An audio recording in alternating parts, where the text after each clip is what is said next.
Let's take a live look outside right now on your Wednesday morning. This is at downtown. Beautiful start to the morning. Sitting at 52 degrees right now. We're going to be warming up to 80 degrees today, and that starts a warm stretch for us. Katie's going to have the details in just a moment. Thanks for joining us. I'm Corey Rose. And I'm Drew Carney. Weather is our top story of the morning, but we do want to get to Brianna Fernandez first here. She's been covering a traffic impact alert for us all morning long. Yeah, good morning, guys. I've noticed this traffic impact alert since really when I first woke up this morning and noticed that Highway 85 was shut down. So around 4 a.m. is when I noticed this full closure, and then that's when Brighton Police posted this on social media. So our photojournalist, Joe Swanson, he is on scene with our reporter, Courtney Yoon, and they're giving us a live look of this active scene that's been going on for hours now. 3 hours of Highway 85 north and southbound lanes shut down for that morning drive. So Brighton Police, they actually just posted on social media and they let me know that this closure will last for quite some time. And that's because this is a fatal investigation. One person has died, one vehicle was involved. And earlier when Sky 9 was giving us a live look of this scene, we noticed that there was car parts just scattered all over the highway along Highway 85 in Brighton. So I do want to switch things over to our CDOT cameras, give you a live look right now for anyone taking 225. If you're taking 225, earlier this morning there was a crash, which is why we were seeing heavy delays for anyone heading southbound. You can see it right now, that morning rush hour traffic, north and southbound lanes.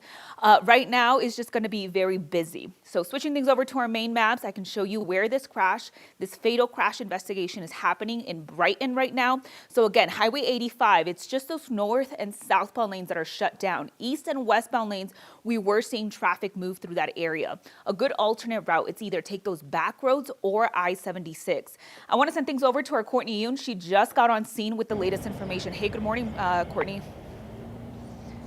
Hey, Brianna. Yes, we're here at the scene of that fatal crash. And like you said, we learned that one person was involved in that. One person has died, and there was only one car involved in that as well. I'm going to have my photographer, Joe Swanson, zoom in so you can see all of this police activity here. We're seeing a lot at the scene here. A couple of cherry pickers doing something with this street light here. Also, we've seen a couple of tow trucks. There's also a drone up in the air. And we have been in contact with Brighton Police this morning. They haven't released much information at this point besides that we know that one person has died and one car was involved, but we've seen investigators walking up and down this area, and when we were looking at the images from Sky 9, it really looks like that this was a pretty horrible crash. The car that was involved looked like it was pretty mangled, and there was lots of parts of the vehicles strewn across the highway here. So like Brianna was saying, Highway 85 northbound and southbound lanes are shut down right now, and they have been for quite some time, for at least a couple of hours, at least 3 hours at this point. But 136th Avenue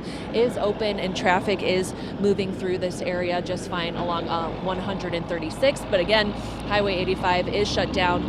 Brighton Police, they haven't been able to tell us what led up to this crash. We don't know what happened that caused this person to pass away from this car crash. They're investigating all of that right now. There also is no time estimate on when they will reopen Highway 85 as they continue to investigate this death investigation, but we will keep you updated on air and online. Live in Brighton, Courtney Yoon, 9 News.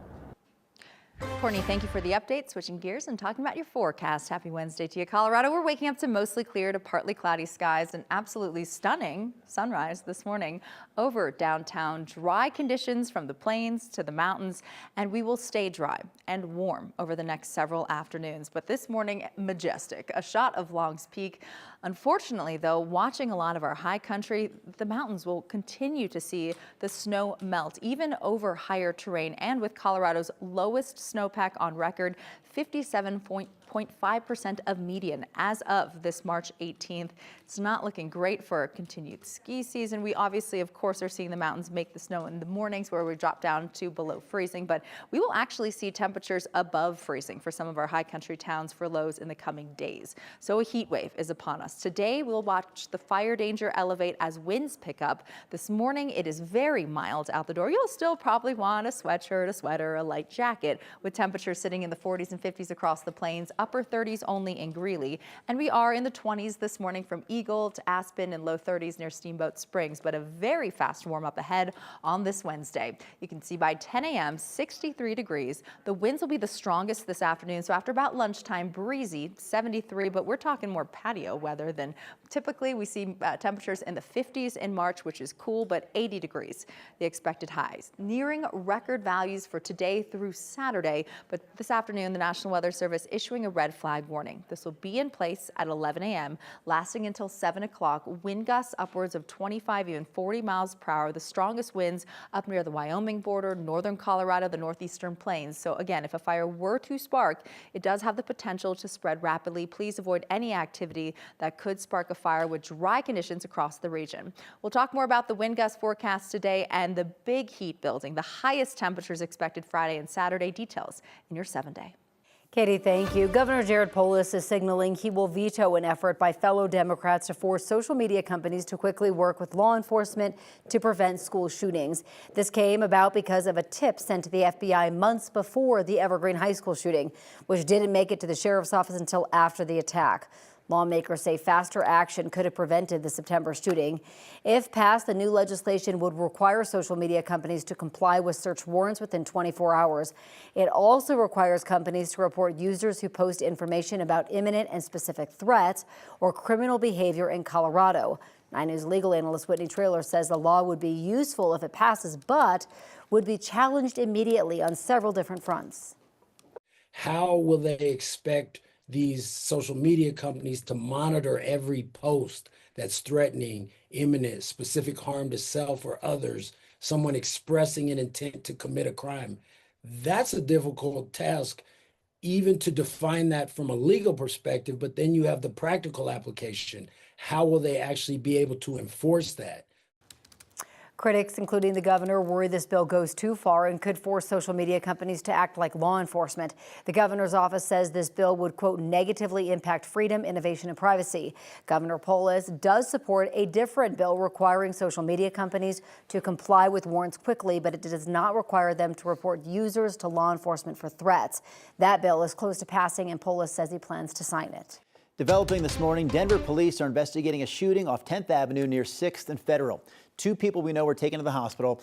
Police haven't said much about their condition beyond that. They are working on information about the suspected shooter. We'll pass that info along as soon as we get it. Right now, police are searching for a gunman after a deadly shooting in northeast Denver. According to investigators, this happened yesterday around noon on East 42nd Avenue in the Montbello neighborhood. That's where they found the man who had been killed. Right now, we have the number for Crime Stoppers on your screen. So far, police have not shared a description of the gunman.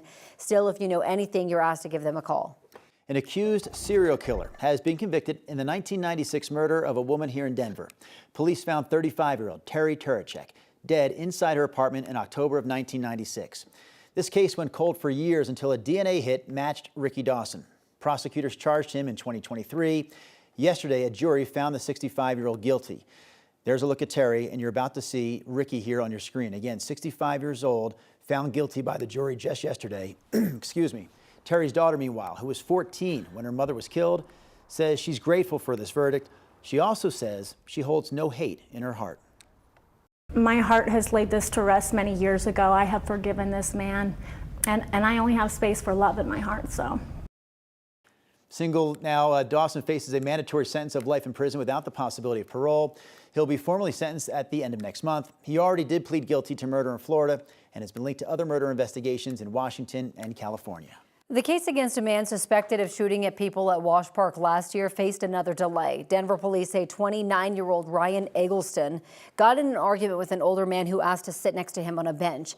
Investigators say he assaulted the man, then fired a gun towards him, hitting his bike. Court records say he shot someone else in the jaw. According to our partners at the Denver Gazette, he appeared in court recently. His defense attorney told the judge that Eggleston needs a second psychiatric evaluation before going forward with the case. He is charged with attempted first-degree murder. The strike at the Greeley location of the world's largest meatpacking company is now in day 3. As workers picket outside the JBS facility, we're also getting a better understanding of the potential impact of this strike on the beef industry. JBS says the Greeley facility processes around 5,000 to 6,000 head of cattle every single day. The company is now shifting production to other facilities across the country as it tries to maintain normal operations. But some experts question if that's actually sustainable, and they point out that the beef industry is already under significant pressure. Whether it's the fact that we have fewer animals today in the beef industry than we've had in almost 80 years. Prices are high, beef prices are high, feed is high, interest rates are high, fuel is high. All of those things are also happening around the beef industry. The strike is the first of its kind in more than 40 years. Dr. Jennifer Martin, who we just heard from there, says she doesn't see this impacting beef prices in the coming days, but she says it could make a difference long term if this strike goes on for a while.